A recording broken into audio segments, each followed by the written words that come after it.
Okay, I'm putting the bike together, and I want to tell the story of putting it together because there's people out there watching this. You know, I can see the viewers, but I don't know who you are. I don't know if you know about Postie bikes or not. You're not particularly talkative bunch, so I'm going to just presume you're interested in it and how it comes together. So I don't have the skills of video to do time lapses and all that sort of stuff, so I'm just going to talk where I'm up to, then put a cut, and then I'll do some more and I'll talk where I'm up to.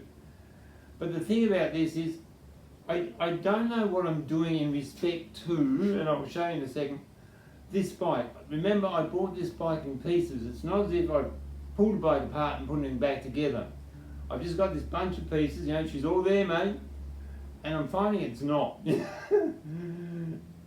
I knew that. But anyway, so I'm figuring out as I'm going, and I'm coming across issues that proves my lack of knowledge to me, my lack of experience with these bikes, and I've got to work my way through them, and I'll tell you what they are so you can just, I can share my pain, and you can get an idea of the hurdles that are there, which wouldn't be there if it was a bike I pulled apart and put back together.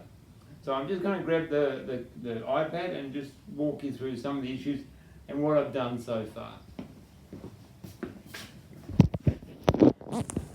Now, this bike here, I was given that bike and it was in pretty good nick, but I just pulled it completely apart and reconditioned everything. So it is still exactly the same, still the same patina as when I bought it, but it's just fully reconditioned. So on the other hand, this one was just a bunch of parts that I had to buy stuff for and things like that. Now, I remember when I did that video of trying to fit all this belly pan and all that sort of stuff to the motor, and because it's a Lifeline motor, it doesn't quite fit, and I went my own way and made my own mount in there for the engine. And, you know, I thought I was doing the right thing, but there was a lack of knowledge there.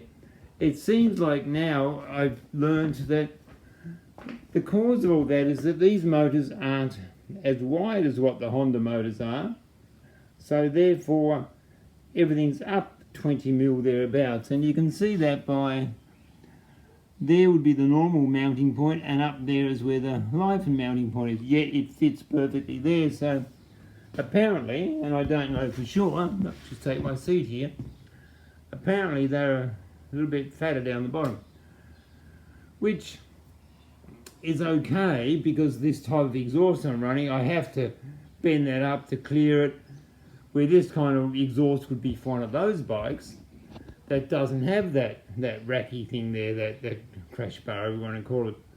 So that wouldn't be an issue. Well, it is an issue with mine, so I've had to go about all those things. But there's another little problem that's now turning up.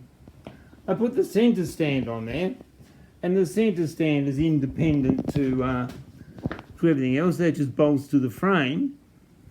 But if that is a little bit higher up by 20 mil, the side stand there is a very different thing. That may make the bike like a real angle.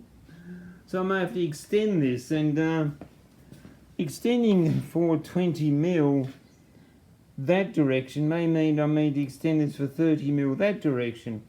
I don't know. I still have lots of parts and bits and pieces here to go on the bike, and I've got a spare, here it is, side stand. I can cut a little piece out of it. So I've got a problem there. So I've got to sort that one out. I also have a problem here is that that fits in there nicely, just scrapes. Remember, this is not the side case I'll be using for the blow-up, is that's a different one and I'll have a pulley. This is too close, I'll have to cut that, extend that out later. Now, next thing is, it came with shock absorbers, but they were all CT90 shock absorbers, which were blown out, soft and whatever. So I bought these, and I had heard stories about shock absorbers being too hard, so I made sure they're soft ones, but they are 180 from point to point, and I believe, 380, and I believe that 350 is the right amount for one of these, so that means that this is down a little bit. Whether or not being softer it comes to the right height, I've got no idea. I'll have to figure that one out, and hopefully they'll work. Maybe they won't. I have to get better ones. Now, this all fitted, like I greased this and put it all in there, and nothing real technical there. That's all fine. Springs for the brake light. That went fine. Now the exhaust, she's a tight fit, but remember I went all through that. It doesn't touch. This at the moment is touching there at the same time as it's touching on the stop underneath there. So I've yet to clamp that down completely, so that'll raise it a mil. So I put 2 O-rings in there, that like brassy things to seal that off. I put 2 in there and that should work. Now the exhaust, it comes along. It's one of those expanding exhausts, and this muffler is my touring muffler for the BMW. So I've made my own exhaust for that bike. The standard exhaust is sitting up there. And I made that own exhaust because I like the look of it and blah, blah, blah. But with that big muffler gone, I can put panniers on there which are close to the bike. And therefore, if I want to keep that, I have to put a low muffler. So I just got another one of those link pipes, and I have the low muffler down there. I can keep the panniers on there. Everything's good. So I'm doubling up on the uses for that muffler. The muffler has some other advantages, is that it comes with a silencer. I can either leave that end piece in there or not. So I've got sort of like 2 more options as far as how much. I think that is plenty of silencing for a 140cc motor. That goes in there like that, and that'll silence it down, and that'll keep it nice and quiet. I managed to get it nice and tucked in close there.